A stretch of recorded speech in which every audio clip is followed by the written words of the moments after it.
Stay tuned for me calling out this bullshit. I have the right to not tip her if I didn't like her service. So I am sorry. And maybe you can go back in and make more tips. Okay, you know what? I'm really sorry that you guys didn't enjoy. I want to just let you know that, like, the national minimum wage for tipped employees is $2.75. Okay. Okay, and that's all you really need to see. So, first and foremost, this is obviously scripted. You can tell by their reactions and the way that they're behaving. It's obviously scripted. However, it does bring up a few points that I would like to talk about when it comes to being a server. So, first of all, going and confronting somebody because they didn't tip you, being like, hey, where's my tip? How come you guys didn't tip? Dude, if I was your manager, I would fire the absolute shit out of you. And yes, I have actually fired servers for saying something similar to this. Completely inappropriate behavior.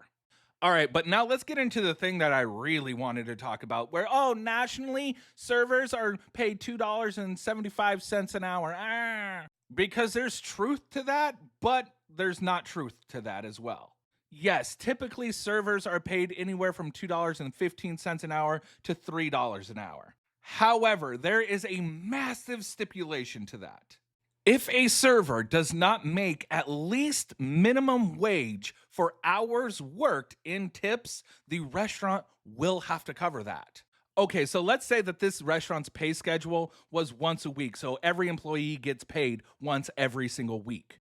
And Becky here worked 40 hours that week. Now, the federal minimum wage in the United States is $7.25. So, if Becky worked 40 hours on minimum wage, she would have made $290. But Becky is a tipped employee.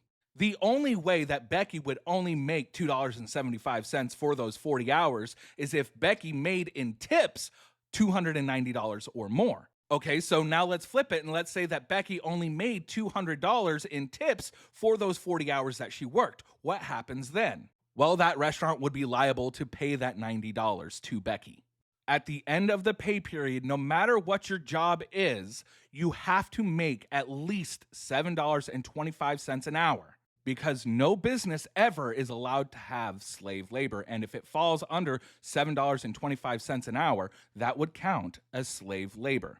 So when you're on here on social media and you see servers holding up their paycheck, look, I got $0. My check is for $0. That's actually a good thing. That means they made more than minimum wage.